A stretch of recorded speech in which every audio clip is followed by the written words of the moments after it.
I'm 3 months out from a 20K trip to Europe where we're going to have our honeymoon and our elopement all jam-packed into one. And I think I found the venue.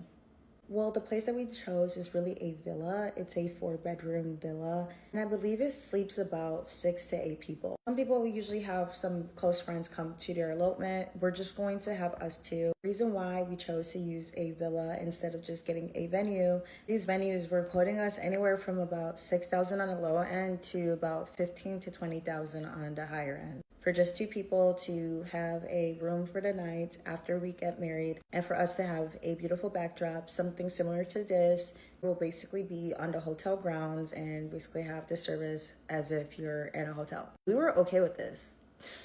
But luckily I have some amazing people that are in our circle. And when I told them about this, they told me that's quite a lot for you two just having a wedding for yourselves. And you're only getting a night at the hotel. That doesn't seem like you're getting a whole lot.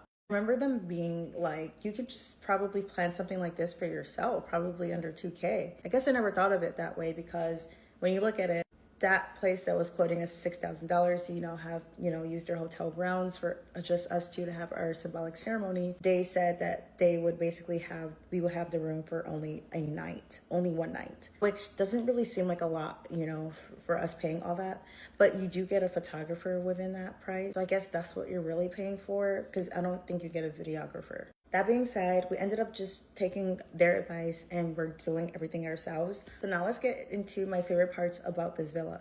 Turn off strong is this road leading to the property. I love that it's lined with cypress trees. Here is a closer view. This is where we're planning on taking some photos as well. Maybe have the symbolic ceremony right over here. The villa also has a swimming pool. Here's another view of the property. The driveway leading to the property is lined with cypress trees. I wish I had it on the other side, but beggars can't be choosers. So I'm happy that I even have any cypress trees within the vicinity at all. When I look at the property, anywhere really on this property could be a perfect backdrop for our symbolic ceremony. So I'm not really worried when it comes to where we're going to be having it at. We're also going to be staying at this property for at least 3 nights. So that's also a lot of bang for our buck. And during the day of our symbolic ceremony, we're going to be all around the rolling hills, more inside the Val d'Orcia region, so we can get some photos in front of more cypress trees as well.